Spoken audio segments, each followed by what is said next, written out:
Olá pessoal, esse é o meu canal, aqui nós conversamos a respeito da Palavra de Deus, estilo de vida cristão e como nós podemos aplicar os ensinamentos da Bíblia, de Cristo nos nossos dias, problematizando e procurando entender e compreender a nossa realidade a partir das Escrituras. Então, esse vídeo hoje é para a gente encerrar uma série de 4 vídeos. Na verdade, deu um pouquinho mais, porque eu tive que quebrar alguns vídeos, porque eles ficaram longos. Mas a ideia era conversar com vocês sobre 4 gigantes que nós enfrentamos aqui no Brasil, como igreja, como corpo.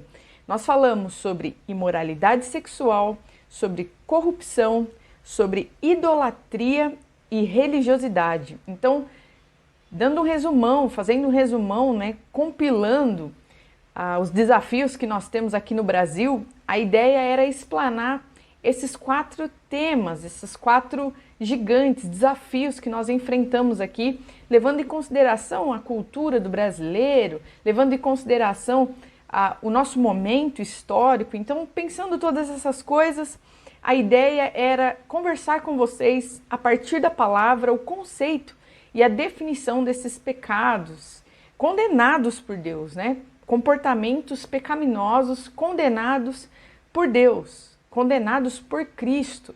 E hoje eu quero encerrar com vocês, nós fizemos esse estudo a partir de um documentário chamado Hillsong, o escândalo por trás da mega igreja.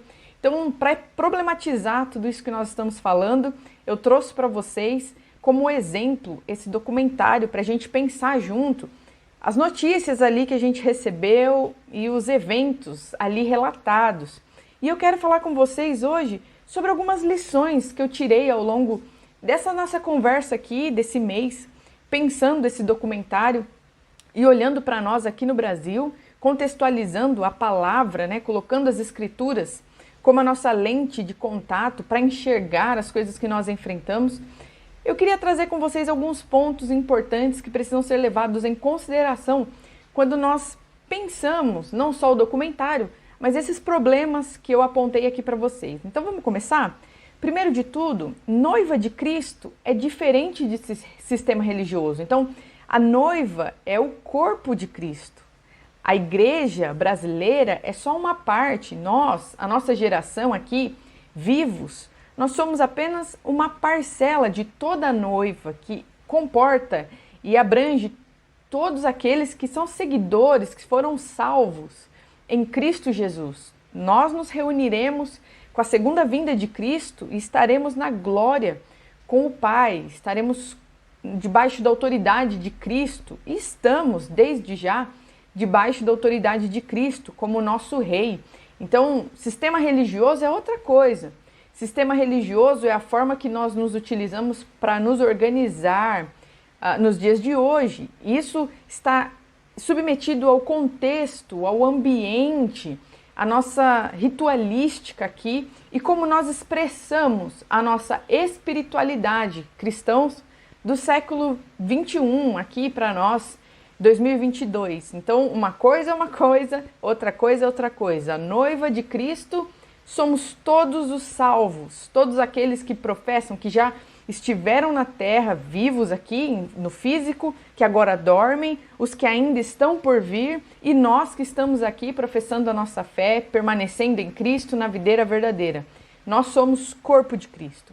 Sistema religioso é aquilo que nós nos utilizamos para expressar a nossa espiritualidade ou uma forma de nos organizarmos em comunidade, muitas vezes uma denominação, muitas vezes uma placa, um CNPJ, como eu gosto de falar, uma instituição religiosa. Essas duas coisas são diferentes. A noiva está aos cuidados do Espírito, ela está sendo adornada, preparada para o seu encontro com o Cordeiro, com o seu noivo. O sistema religioso é a forma que nós podemos nos organizar e o Espírito nos conduz nessa organização. Então, cabe muito bem uma revisitação da forma como nós estamos sendo igreja, não é mesmo?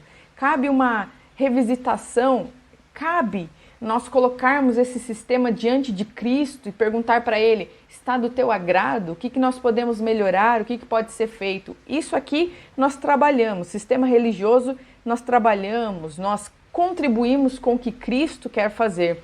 A noiva é o Espírito que trabalha, que edifica, que nos edifica e torna a gente uma só unidade, um só corpo. Outro ponto, sobre a Hillsong, é inegociável a sua contribuição e influência. Aqui, quando eu trouxe aqui esse documentário para vocês, não é diminuir ou desprezar ou menosprezar todo um trabalho de uma comunidade que tem sim, com certeza, a sua relevância.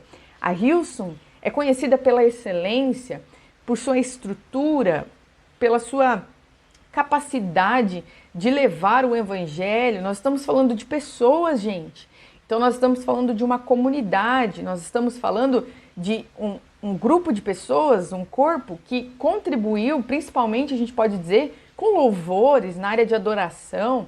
Isso aqui é inegociável e isso aqui a gente precisa colocar também. Então a proposta não era acabar com eles, entende? Mas era a gente procurar contextualizar as coisas que estavam sendo ditas no documentário, a partir das escrituras, procurar entender o que estava sendo exposto ali e procurar aprender com os erros também, né? Porque isso a gente não pode negar, há erros.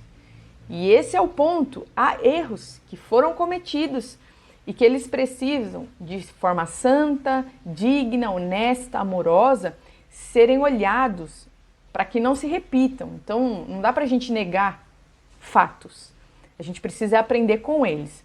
Outro ponto muito importante. Precisamos desassociar quantidade e estrutura como sinônimos de sucesso.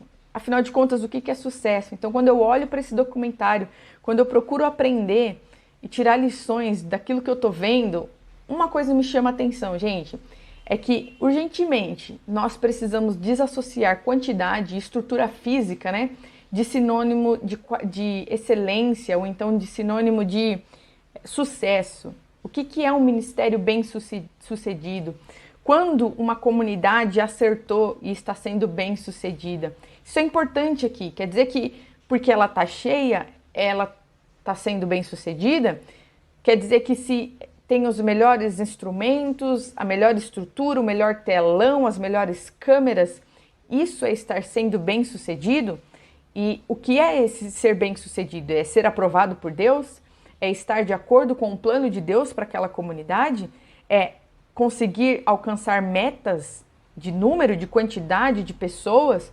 É ter um Instagram bombando, um canal no YouTube com milhões de visualização? Isso é sucesso? Isso resume uma comunidade estar sendo bem sucedida no seu serviço? Será? Eu acho que não. Eu acho que não. E nós precisamos nos atentar para isso.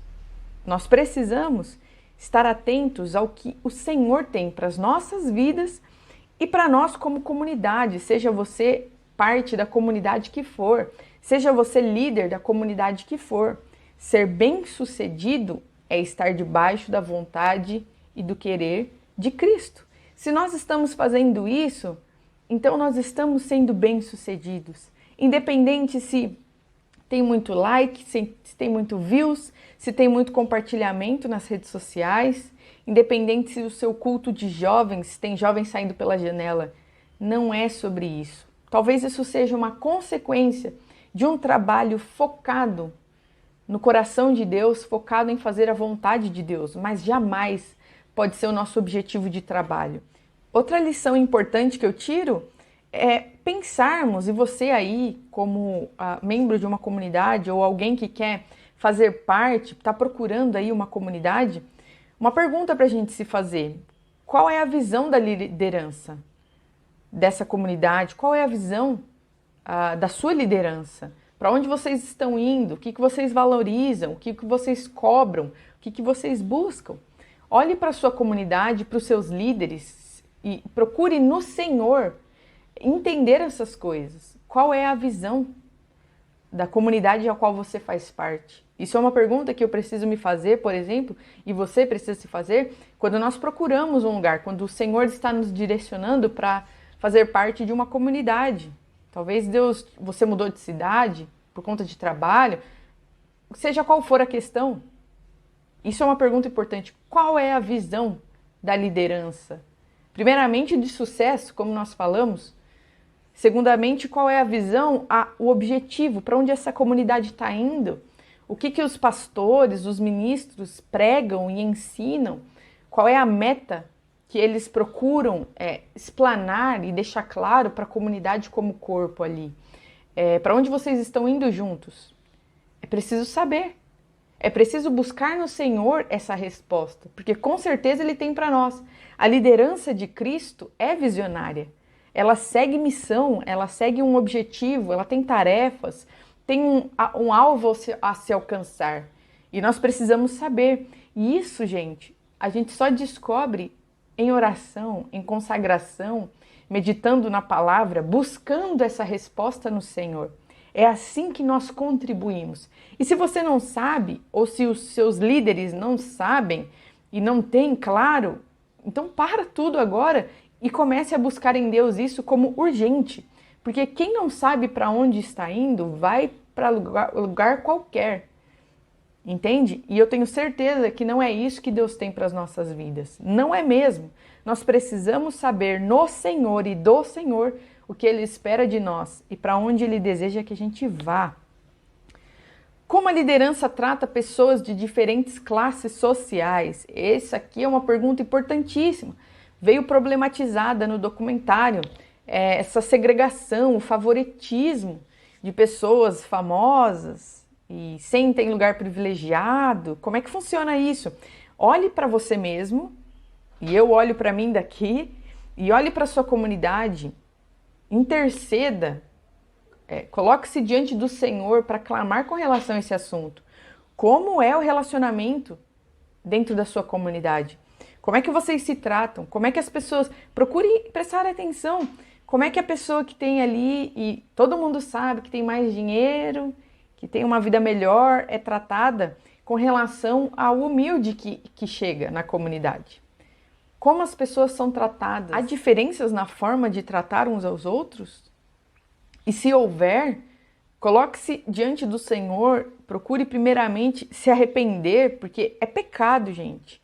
O Senhor não age dessa forma. Não trata os seres humanos e não olha para os seres humanos de forma diferente, ou como Pedro nos diz, com favoritismos. Não é assim que o Senhor trabalha. E eu creio, segundo a sua palavra, que não é assim que Ele deseja que a gente trate uns aos outros. Então nós precisamos ser como Cristo. E se há algo no nosso caráter a ser aperfeiçoado, então é ali que nós precisamos trabalhar e é ali que nós precisamos estar atentos, colocando diante do Senhor as nossas vidas. Isso é importantíssimo e nós não podemos deixar para lá. Não, tudo bem, é assim mesmo. Não, tudo bem não. Ah, Carol, mas o que eu posso fazer? Eles são assim, os meus líderes são assim. Ore.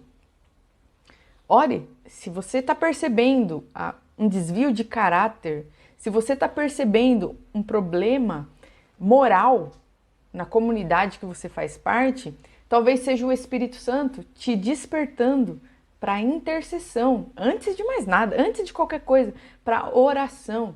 A palavra de Deus diz que Ele procura por pessoas que se coloquem nas brechas e Ele não as encontra.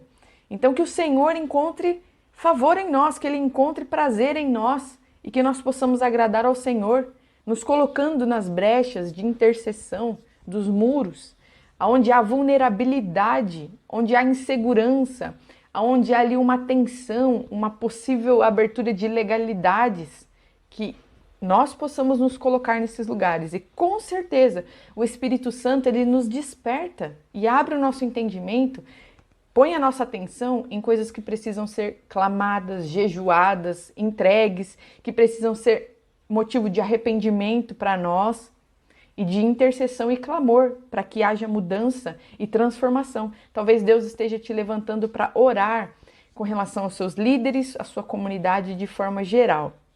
Outro ponto importante aqui, há um compromisso mútuo. Lideranças lideram, mas liderados também precisam cobrar posturas das lideranças segundo as Escrituras. Então, olha só, os liderados não são aqueles que sentam e esperam e só obedecem. Não quer dizer que porque você está debaixo da autoridade ou você está respondendo a uma autoridade humana, que você tem que ser omisso e passivo diante das coisas que acontecem. Se você está vendo um erro, por que não se posicionar, como a gente tem conversado, espiritualmente falando, em oração, em clamor, em jejum? É da nossa conta sim, gente. Não dá pra gente fechar os olhos para a imoralidade na liderança da igreja brasileira.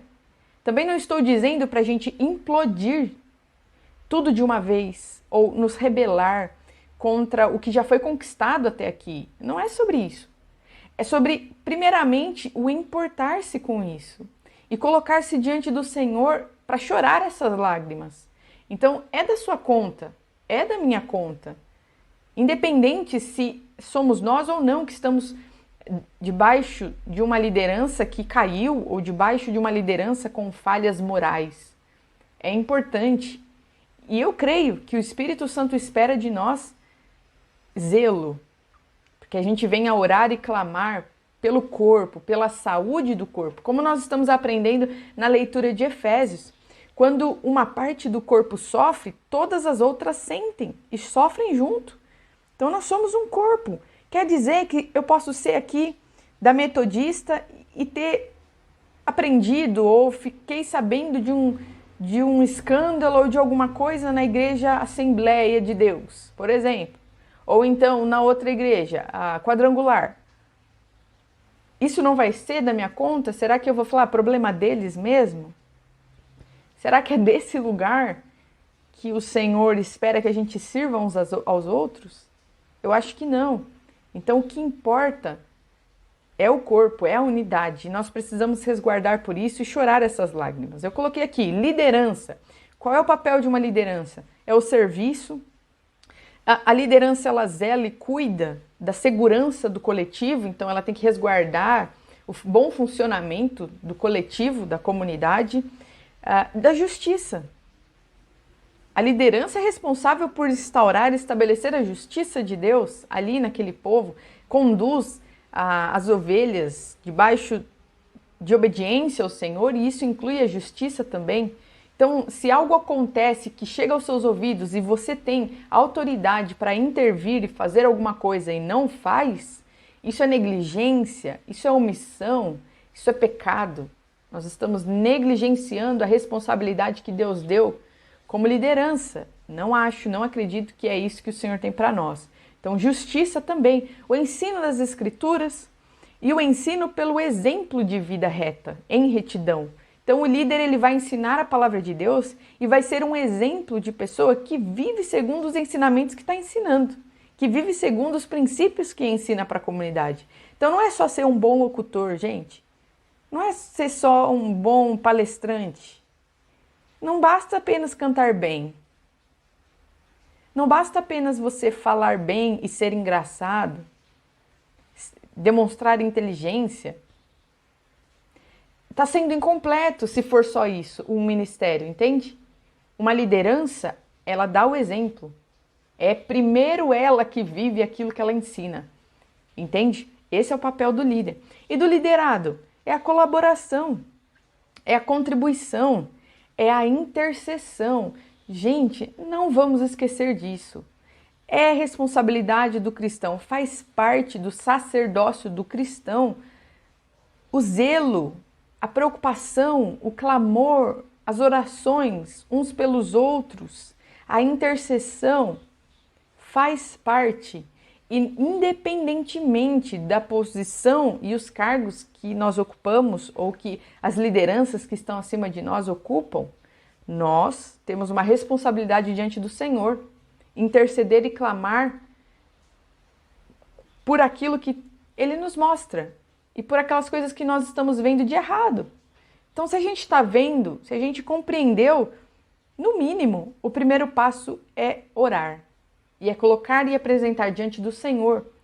Isso nos ajuda também na murmuração, nas reclamações, porque a gente tem esse hábito, né? E eu gosto de pensar assim, quanto mais a gente reclama, significa que menos a gente está orando. Porque se a gente aumenta o volume da nossa intercessão, com certeza a murmuração vai diminuir.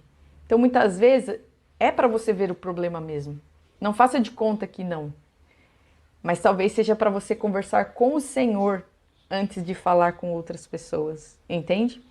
Outro ponto importante aqui sobre o que eu aprendi nesse documentário e durante esse tempo de estudo com vocês. Quando uma liderança cai, a gente precisa entender uma coisa. Uma coisa é a gente reprovar o ministério, é o ministério da pessoa, do fulano, da fulana, ser reprovado por conta de um pecado que coloca em xeque esse ministério, que coloca em xeque essa liderança. Por exemplo, no documentário, nós temos muitos problemas de imoralidade sexual. Então, a pessoa, ela está sendo, pedofilia, por exemplo, ela está sendo reprovada no serviço dela. Ela não tem condição de servir no posto que ela está. Ela precisa voltar algumas casas. E isso faz parte, gente, do processo de restauração, de aprendizagem, de arrependimento. Isso faz parte. Agora, outra coisa é a gente reprovar a pessoa. Então, nós não reprovamos a pessoa, nós não julgamos, porque quem julga é só o Senhor. Mas nós não podemos tolerar e admitir que uma pessoa que não está em condição de liderar por conta de pendências na sua vida, continue exercendo influências. Isso compromete o seu trabalho e compromete, gente, a segurança dos liderados. Então eu sei que são situações difíceis, por exemplo, a gente falar sobre adultério, sobre problemas com drogas, vícios. Essas coisas são difíceis, principalmente quando se tratam de pessoas que exercem influência sobre uma comunidade. Mas nós precisamos pensar não só no o que vão pensar da minha placa de igreja, se todo mundo ficar sabendo que um líder meu caiu desta e desta forma. Nós precisamos aqui colocar cada coisa no seu devido lugar. Porque é responsabilidade das lideranças também zelar pelo bem-estar e pela segurança do corpo. E se é necessário, por mais que doa, por mais que seja difícil, tirar uma liderança por conta de reprovação de ministério, ou porque teve um problema pessoal, ou porque teve um problema moral, se isso resguarda o bem coletivo, que seja feito. E abrace a pessoa. Se ela quer correção, se ela está arrependida, se ela quer mudança de vida, abrace, cuide, ame, mas ame também o todo. E esteja disposto. É aquilo que nós estamos conversando. Se um cai, todos choram, entende? Vai ser dolorido para todo mundo, vai dar trabalho, o corpo sente. Mas é melhor que seja assim. Melhor tirar um dente que está comprometido do que perder a boca toda. E isso trazer mais problemas lá para frente. Então isso é importante. Uma coisa é reprovação do ministério, outra coisa é reprovação da pessoa, onde ela é humilhada, onde ela não é amada. E isso causa mais feridas ao invés de proporcionar cura. Como se trata o pecado? Se trata com vida. Como se trata a morte? Com Cristo. Amor com o bem, a gente paga mal com o bem. E isso vai ajudar a pessoa no processo dela.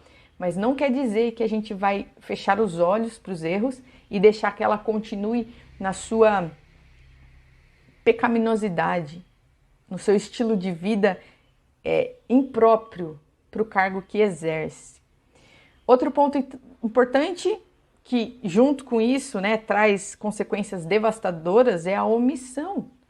No documentário isso está muito claro, gente. A omissão destrói vidas. É quando uma pessoa, ou uma instituição, ou uma liderança é responsável e espera-se dela algo que ela não faz. É a mesma coisa que você esperar do pai e da mãe, e de uma mãe, o zelo e o cuidado pela criança e isso não ter.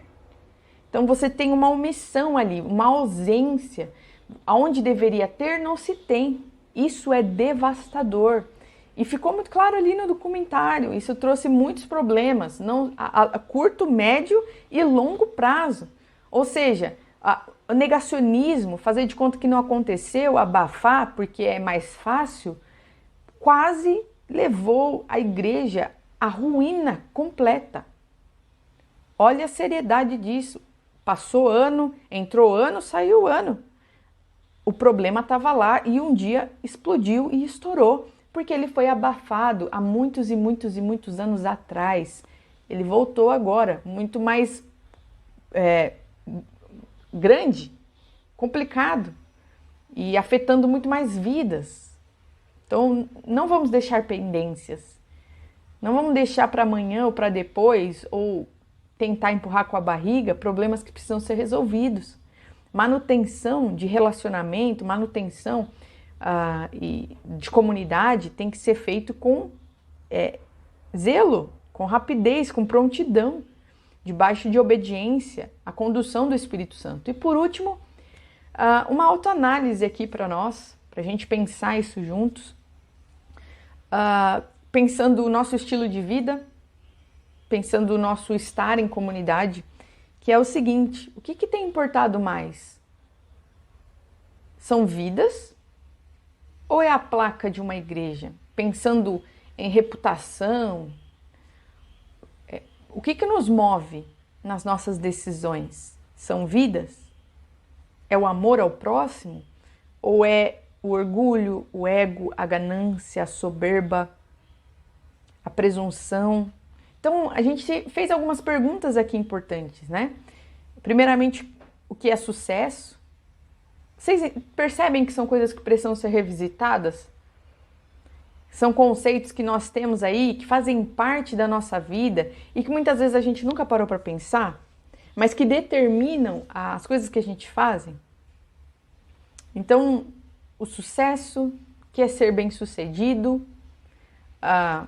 como é que nós lidamos com as pessoas nos nossos relacionamentos, se tem favoritismo ou não, como é que a liderança enxerga, o que é visão para uma liderança, para onde a igreja está indo, para onde uma comunidade está indo.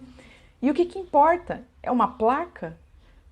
É um logo, gente? É a camiseta? A gente precisa voltar, parar um pouquinho e colocar essas coisas diante do Senhor e buscar entender nele e dele como a gente tem se relacionado. A gente precisa sair do automatismo, das coisas prontas já, das ferramentas, do copia e cola. A gente precisa parar com isso. E esse é o tipo de coisa que nós só vamos conseguir compreender se nós voltarmos para o lugar de oração, com muita paciência, com muito temor e tremor diante de Deus, com muita sinceridade, falar assim: Senhor, mostra-me aonde eu preciso melhorar e o que precisa mudar na minha visão de mundo.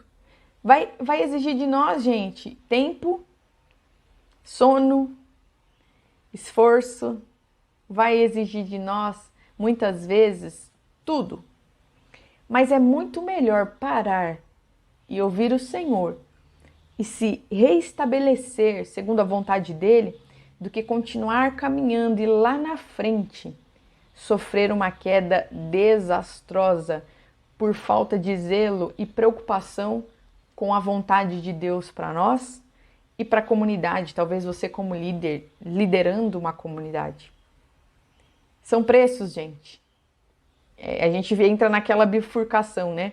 O preço a ser pago é alto, mas se não pagarmos o preço da mudança, as consequências trazem um preço maior ainda. Então nós precisamos decidir aí o que nós queremos fazer, porque nós já temos exemplos suficientes de que deixar a maré correr não é bom e não resolve, só traz mais dor de cabeça e lágrimas e preço de vidas. Porque nesse processo aí, olhando para o documentário, vidas foram feridas, se não perdidas, para a religião, onde corações estão marcados, estão doídos e doloridos, frustrados com a religião, com os seres humanos, e muitas vezes tendo o seu relacionamento com Deus afetado por conta disso. É um preço que eu não estou disposta a pagar e espero que você também não. Então, que possamos colocar cada coisa no seu devido lugar e buscar no Senhor entregar o melhor serviço que Ele merece. E com certeza isso inclui o zelo da reflexão das nossas próprias intenções, das nossas colaborações em comunidade. Nós vivemos em tempos, gente, onde o trabalho ele é muito bem estimado e onde o dinheiro é um combustível muito forte, uma motivação muito grande nos nossos corações. Corações muito materialistas nós temos nos dias de hoje. Então nós temos dificuldade em abrir mão de algumas coisas e colocar outras como valorosas. Então, parar para ouvir, parar para buscar no Senhor, parar para viver mais a oração. Parece que isso é um desafio para nós, mas se nós não fizermos isso, se não vivermos no descanso do Senhor, o nosso trabalho está comprometido. E provavelmente, possivelmente, vai dar problema, vai dar ruim. E nós responderemos pela nossa negligência diante do Senhor. Não descansar é uma negligência, porque é mandamento de Deus. Descansar nele, confiança nele, obediência a ele. A negligência tem um preço alto demais. E não é o trabalhar, mas é o submeter-se à vontade de Deus e andar segundo as coisas que Ele revela a partir da sua palavra para nós. Por hoje é só, e eu fecho com vocês esse quadro, fecho com vocês esse bloco de estudos, né? Pensando aí a igreja brasileira e alguns conceitos importantes para nós e que serão muito importantes também para os próximos vídeos que nós vamos fazer. E logo mais eu compartilho com vocês do que se trata. Vamos continuar pensando, estudando a palavra, construindo e permitindo o Espírito Santo construir dentro de nós e denunciando o erro, o pecado e olhando a partir das Escrituras aquilo que nós podemos melhorar e aquilo que nós podemos tocar, mexer. Ó, isso aqui precisa mudar, isso aqui precisa ser diferente. Essas coisas nós precisamos ver e colocar diante do Senhor em arrependimento. Que esse seja o momento para nós, arrependimento de tudo isso que nós temos conversado. Começando, eu digo, pela minha vida e oro e intercedo para que o Senhor também toque o seu coração e conduza você a níveis mais profundos de intimidade com o Senhor. Deus abençoe e até o próximo vídeo.